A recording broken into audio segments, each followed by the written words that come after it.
Tekken 7 from front to back was a wild ride. Out of the gate, the hype train was already roaring. Solid systems refined by a pretty localized arcade release meant that it hit home consoles with a critical hit of popularity, and from there it only seemed to accelerate in its draw. It started as small bumps, like Street Fighter player Punko finding a foothold in professional play with guest character Akuma, followed by King of Fighters Geese hitting the cast in 2017, but those were tiny compared to the just frames from the competitive scene. Rangchu winning the World Tour in 2018 with what was considered the worst character in the game, Margin taking down one of the best players in the world at EVO with a fan favorite who never seemed to perform, Arslan Ash and the Pakistani scene just existing. Tekken 7 was hitting a very rare point of a fighting game that wasn't just growing, it was exploding with popularity month after month. EVO 2019 was coming up and people could hardly contain themselves. They wanted to see the Super Bowl of fighting games, an infamous tournament but also a place for developers to show off what the future of their game would be. The people wanted to know who was at the top, and just as importantly, they wanted to know what was next for Tekken as a game. It was full steam ahead, the most exciting Tekken had ever been, and the hype train was on its way to a crash.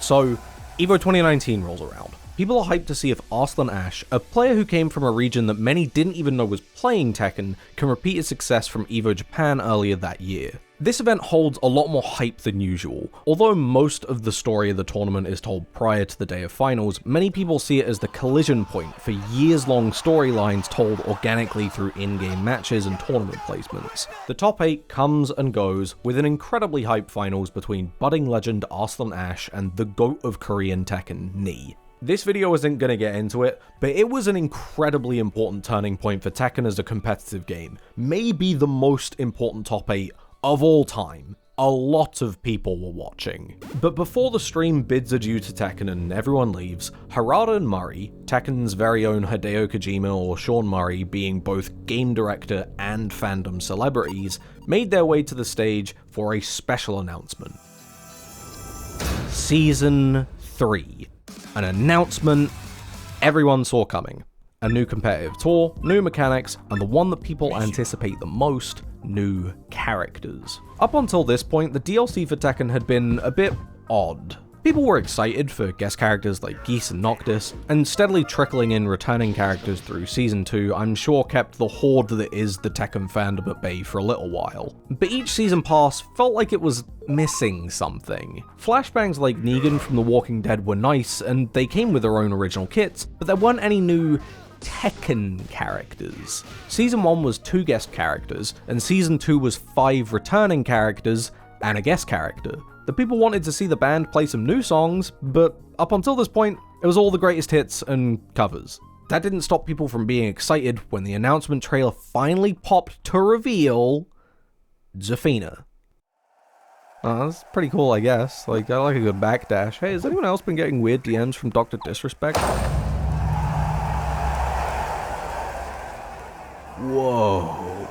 Leroy Smith, Wing Chun master from New York, here to save the streets, which means kicking the shit out of the mountain man or whatever. Rah! Look at that dog! Suddenly, the Tekken hype train was packed, and not for the reason the English trains are. People from all corners of the fighting game appreciation circle jerk were hopping in and shoveling coal into the engine for their own reasons. Those with a background in martial arts were happy to see Wing Chun represented, some of them seeing Tekken as a kind of MMA Pokedex to be filled out. And for the crowd that doesn't believe in shaman rituals, wanting to see what the new inspiration brought to the table from a gameplay perspective. Wing Chun is a fighting style formed around close quarters combat. Not so much with grappling like you might see from Marduk, but instead strikes and deflection, or at least that's what Wikipedia is telling me. People who were deep in the triple-digit hours of Tekken were ready for the breath of fresh air that a new fighting style would bring. They wanted to see something that could contrast against some of the frustration from the past DLCs, where guest characters had Bayonetta combo routes or bars that moved the game away from real Tekken.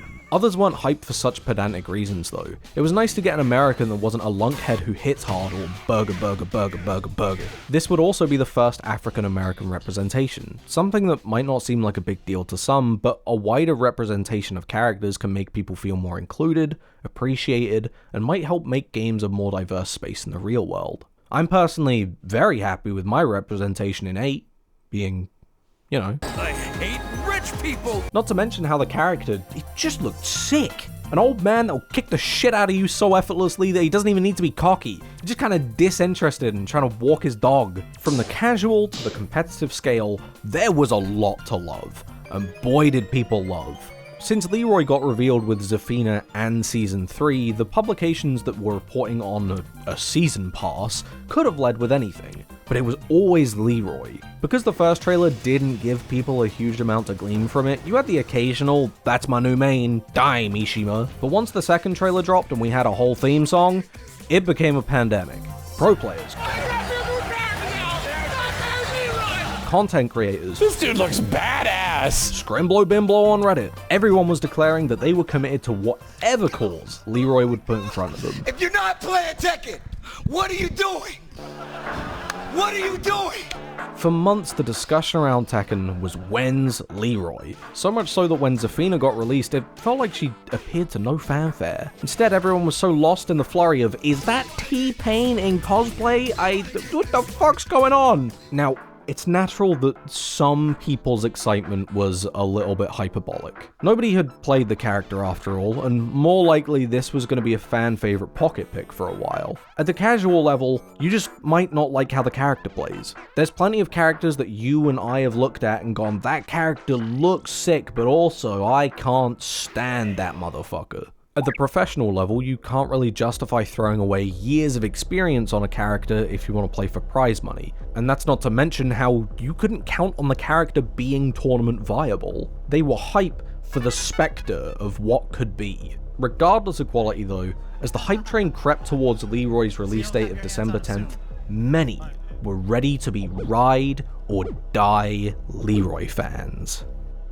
Oh yeah, and Ganryu came out the same day like King J and Saint Cad, but that's about it.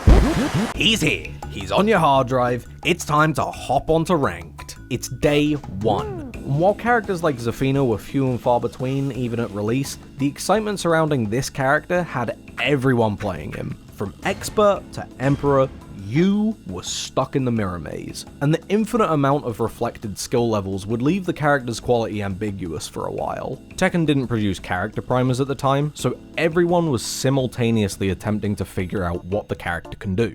How does Hermit Stance work? What can I do out with it? When will the Nintendogs crossover come for Sugar?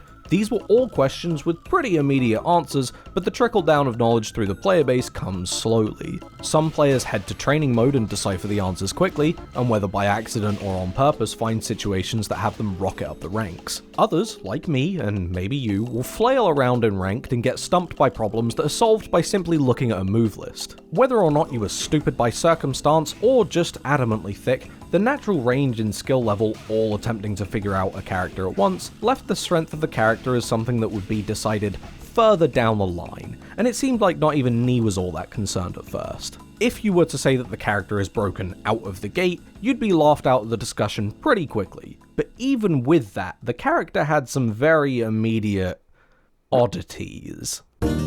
To understand the rest of this video, we need to very quickly go over a fighting game fundamental that's particularly important in Tekken. When an attack is blocked, the character who can act first after the block is determined by a property that is defined by the attack used, and the difference in time between who can act first is what we call frame advantage. If you are plus, you are able to act first, and if you are minus, you will act second. This creates the concept of whose turn it is, though it's not a hard and fast rule like you would see in card games. Most characters will consistently pass their turn over pretty hard if the button has a lot of reward, because moves that offer a lot of reward are balanced by their risk, which is created by being very minus. The more minus you are, the worse your position, but being only slightly minus isn't that bad thanks to how different attacks have different speeds. And while this isn't the only thing that can make a move strong, it's often a key point at which moves are powerful in a way that can't be immediately seen.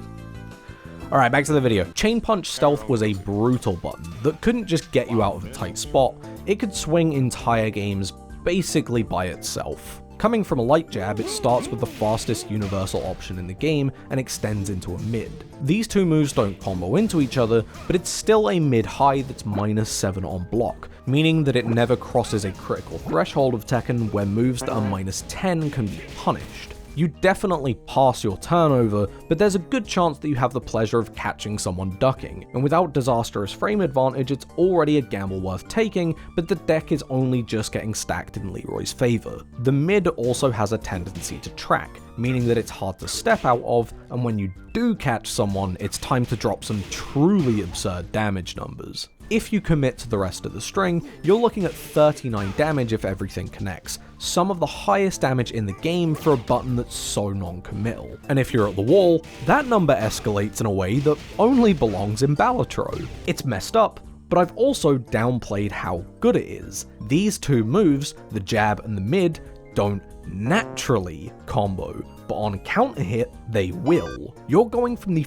fastest universal option in the game to 47 damage, likely more. This is a move that's extremely strong, but if you were to throw a fit on day one over something like this, you'd understandably be laughed off the bird. Fighting games have been around for a long time, and early days are understood to be early days. You will have problems with the game on day one that never show up after even a month of play. That, combined with just how much people were enjoying the character, kept the conversation in the first day as almost unanimously positive. The hype train had been on the track for months at this point.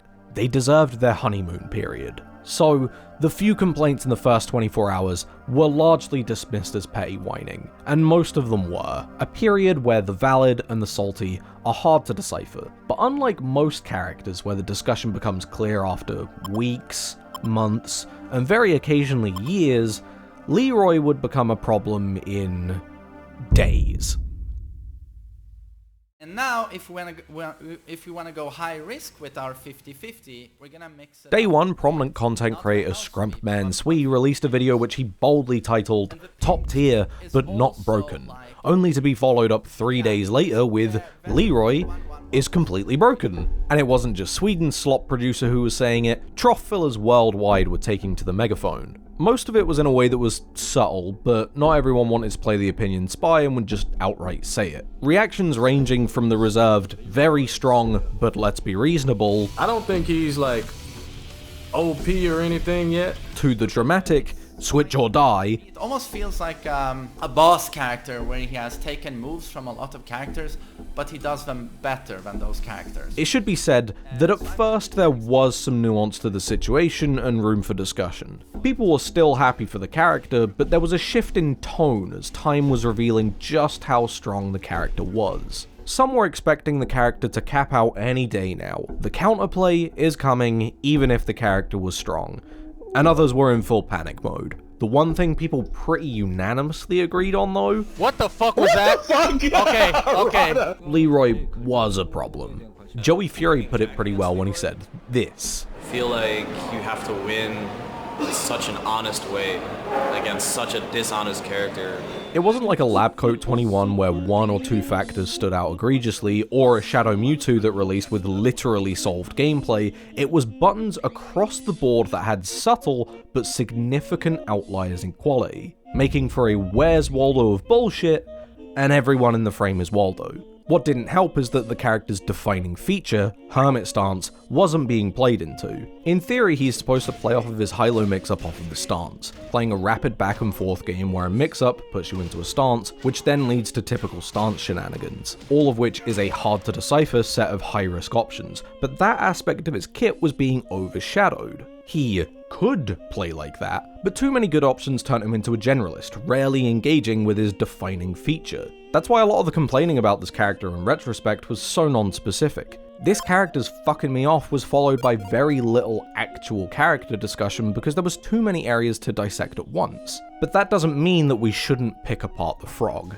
One button you'll see again and again watching VODs from these early days is down 1+2. It was a 17 frame mid that was so exceptional, on any other character it would be their defining button. Though its startup isn't that fast, it's got the fantastic property of being neutral on block, meaning, in theory, it's both players' turn, or at least it would be if the move didn't also force crouch from your opponent. While crouching, most characters don't have access to their most prominent tools, and now have different attacks as they go from crouching to standing, most of which are slower than Leroy's fastest options. Make no mistake, the frame advantage says even, it's actually Leroy's turn. To top it off, this move also benefits from a quirk of crouching that makes it situationally harder to avoid. Crouching and sidestepping take the same input. You cannot sidestep towards the screen while you're in crouch, meaning that the input to step is extremely strict and will punish you for messing it up. This move isn't as linear as it might seem, catching sidestep left,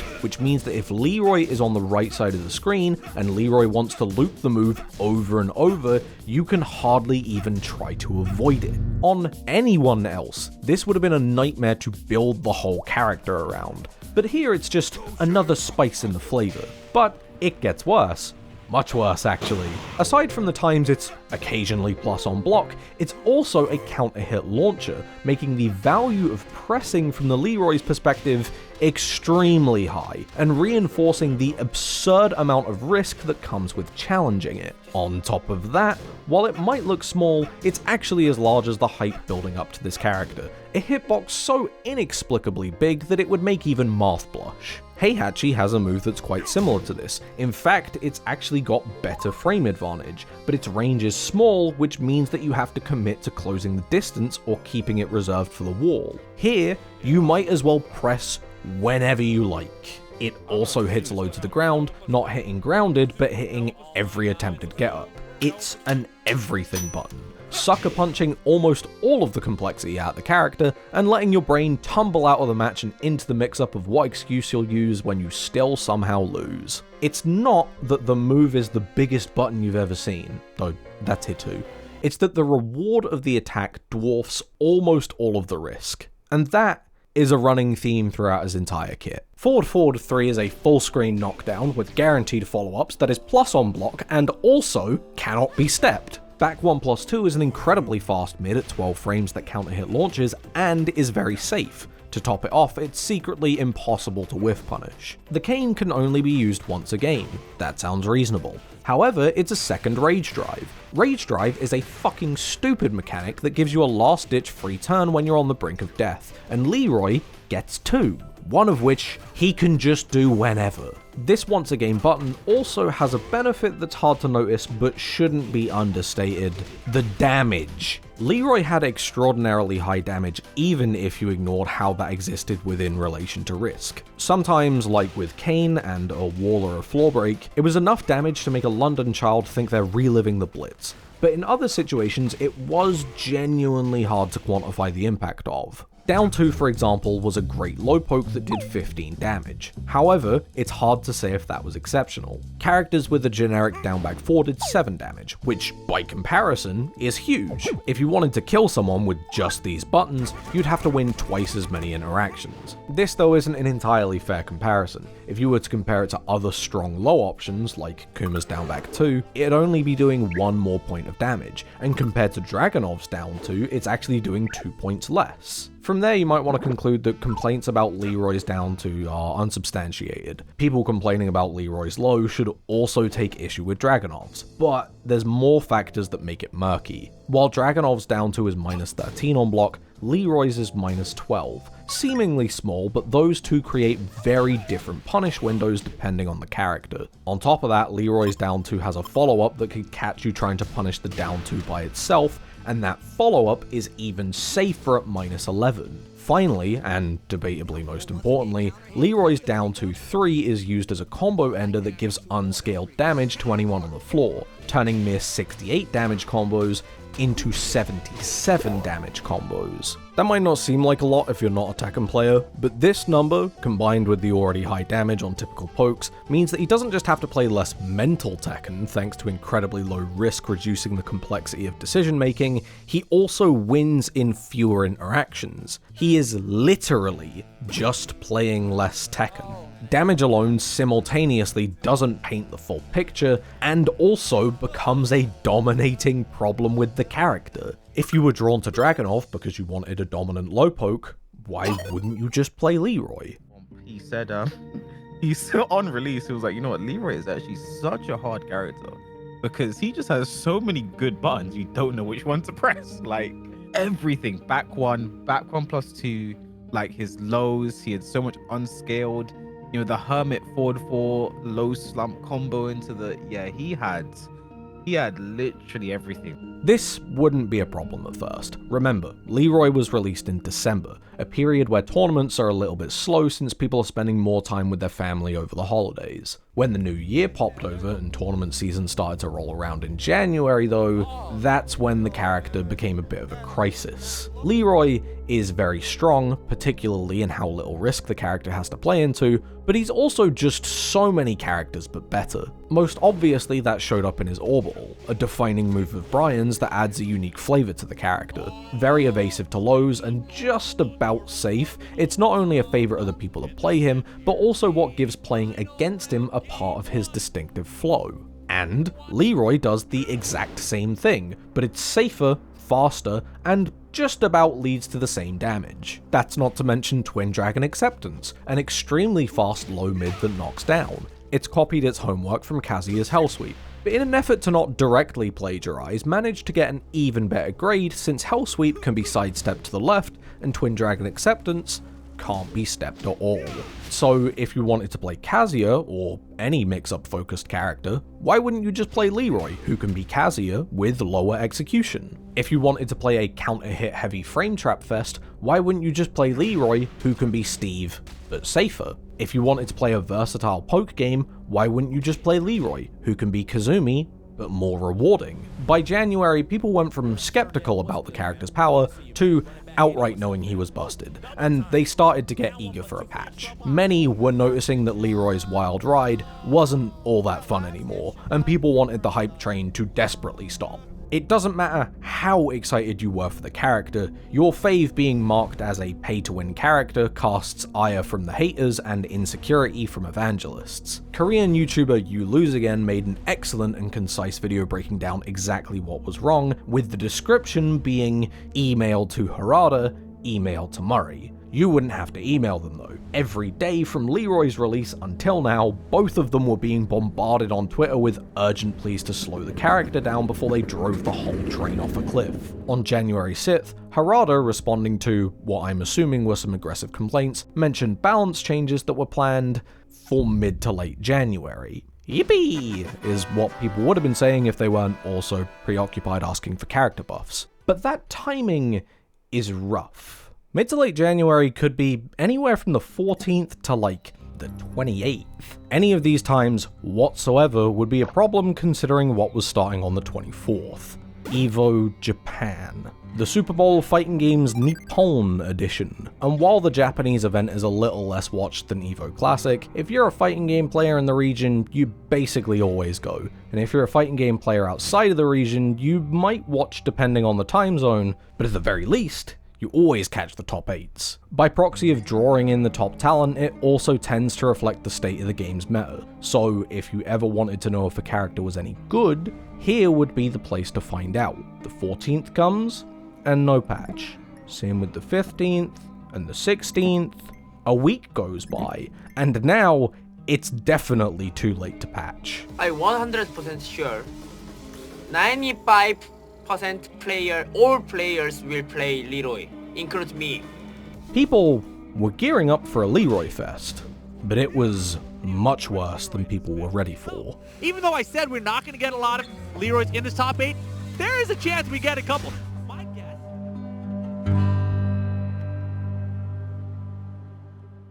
I don't have many requests when I'm on a commentary. The first streamed game of the day was JDCR vs Saitama. JDCR had already announced that he was going Leroy all tournament, and Saitama was playing King. We all love King, yes. After a predictably quick 3-0 with JDCR being one of the best players in the world, Saitama switches off of King to make game 2 a Leroy mirror. Oh no. But from there, it wasn't too bad. Horong Akuma, Noctis Eddie, Josie Asuka. You know, day 1 wasn't all that bad if you were a viewer. Maybe everything's gonna be alright.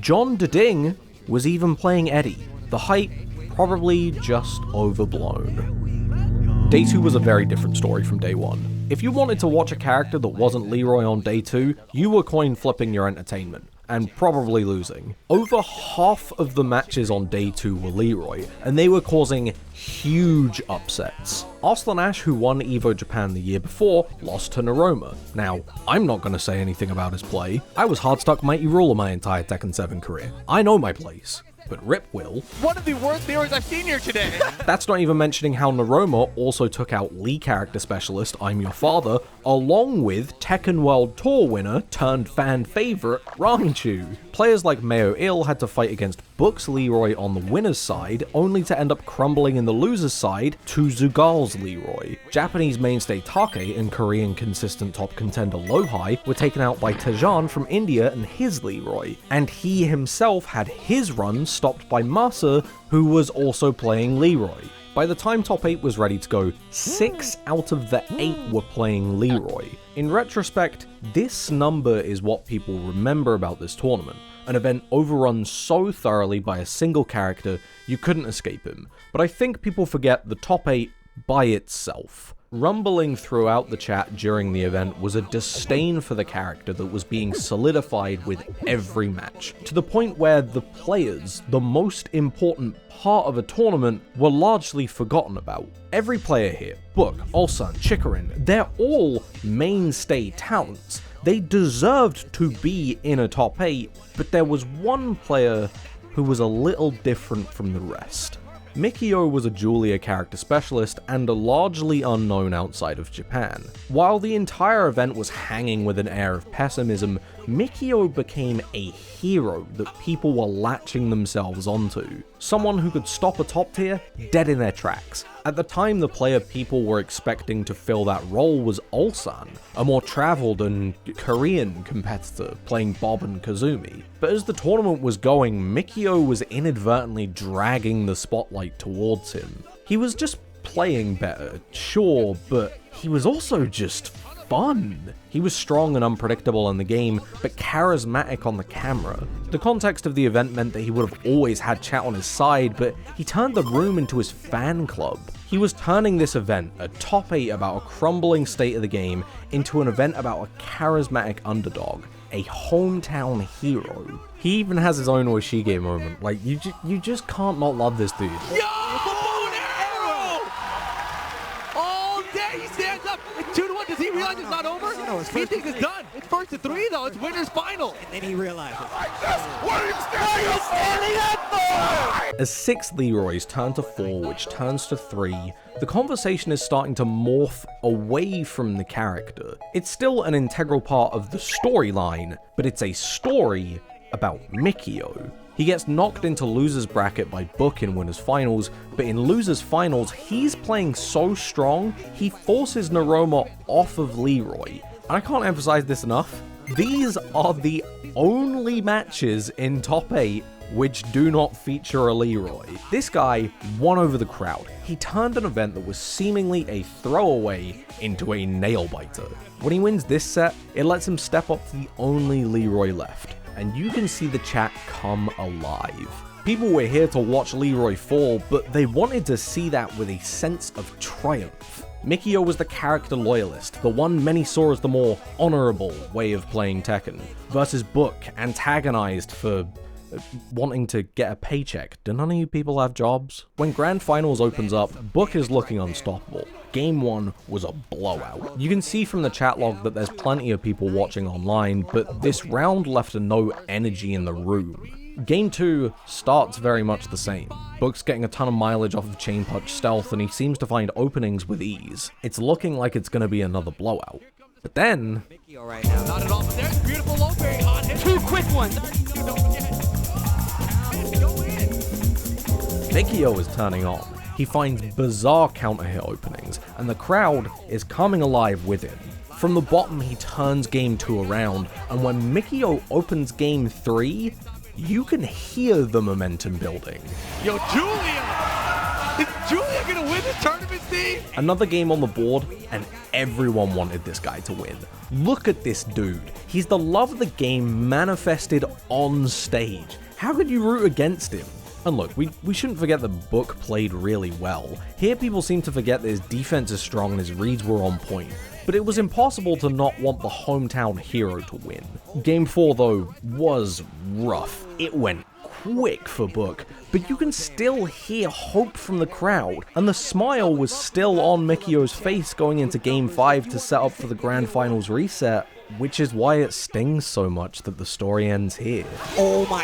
He confirmed! That could be the tournament! That could be the tournament! Book is your Evo Japan 2020 champion! And look at that, running it all the way through winners with none other than Leroy Smith, the new character added this season. Book, Talon's Book takes it over. Mikio, what a valiant try though, man. What a play. It was such... If Mikio won this tournament, I suspect that the narrative surrounding both the event and the character would have been very different. It would have been remembered as a very weird event, but also one where a character loyalist trumped the best and came out a legend. Instead, this became the tip of the iceberg, a tournament about a horrendous oversight and balancing. Not a tournament that Book won, but a tournament that Leroy ruined. A hype train that didn't come to a spectacular crash, but a crawl that left it far, far from salvage. 2 days after EVO Japan, that patch Harada mentioned, 3.20, was released with half of it targeting Leroy. In an assortment of nerfs, the most notable was the change to Orbital, bringing it back down to Earth, and Kane, going from +8 to the far more reasonable -7. But looking through this, a lot of egregious buttons went unchanged. Down 1+2 was still absurd. Forward 3 still might as well have been unavoidable. Back 1+2 was as hard to punish on whiff as ever. Lots of players argued this still wasn't enough to bring the character in line, and it seemed that the team at Bamco agreed. On the 12th of February, another patch released with all of it directed at Leroy. It ripped Leroy back to the point where he should have been, and by proxy, put more focus on hermit stance and mix-ups, pushing him away from the generalist that he was. All of this, though, still wasn't enough to bring back hype for the character. He left a sour taste in the mouth of many a Tekken player. But, you know, that's the era. It's time to see what's next for Tekken. This is the start of the year for all these players that are still left. No, Steve, the commentator's curse! The 2020's pandemic that was about to hit would take almost all of the wind out of competitive Tekken's sails. While there's many points that you could discuss about how the pandemic impacted Tekken, ultimately, that left this tournament as the last major event in the game's competitive history for almost a year. Tekken would eventually pick back up, and you could even make the argument that it never really went anywhere. You can see that during the pandemic, its popularity was basically growing if you take Steam reviews as a qualifying metric. But it let the opinion on Leroy marinate. Pros could see him for what he was post-nerf, but the spectators was still bitter. As EVO 2020 wrapped up, the disdain for the character turned to conspiracy. The train, from the very beginning, was meant to crash. He was intentionally broken to drive up sales. The game wasn't patched before EVO to ensure that the character would be played. These ideas might not seem far-fetched, but they should be discredited. Character balance does not ultimately have that large of an impact on character sales. The average competitive player is likely to buy every single character regardless, and the players who swing casual not only don't care if a character is good, they don't even know if a character is good. The bigger concern here, and the concern with all DLC, is customer satisfaction. While the players who aren't competitive will have a larger emphasis on aesthetic quality being the concern, a competitive player wouldn't want to spend money on a character that's either uninteresting or not very good. If someone's spending money on a character, they want the character to be at least on the level of other characters. The interest of making a character good is not financial. The interest is with the perception of the people who have already spent. This goes both ways though. If you're spending money on a character that is too weak, your most vocal players will be disinterested. But if the character is too strong, you have a hype train becoming a hate train. And you can see this far beyond just Leroy. Bayonetta in Smash 4, Happy Chaos in Strive, GT Goku in Fighters. There are so many more instances of players being vocally upset about a character being too strong than too weak. Almost always from players who have already purchased the character. In fact, there's an even stronger incentive to not overtune characters, because while weak characters that never see play upset those who have spent, strong characters who over-centralize the experience affects everyone. This decreases player retention. People are more likely to leave the game more frequently, reduce interest in the title, and potentially have people leave forever, reducing the sales of your next DLC. It's true that publishers often make self-destructive and manipulative decisions for financial gain, but a character being strong in your already 5-year-old title is not one of them. After EVO Japan and people stopped complaining in Twitch chat, they took their frustration to Twitter. The top players were justifiably upset and most were respectful, but those with less of a foothold in the community often tried to go directly to the devs. The people bemoaning Harada and Michael Murray during this time period have the right to be frustrated at the game, but are proving themselves to be a bit thick, thinking some of the most prominent people who worked on the game and communicated that a patch was incoming weren't aware of the situation. That patch also, most likely, wasn't pushed back just so that they could see the character do well at a tournament. People like to point at the date that's attached to the file as proof of some idea of malice. Here's the thing, Murray even admitted on Twitter that this patch was planned before EVO.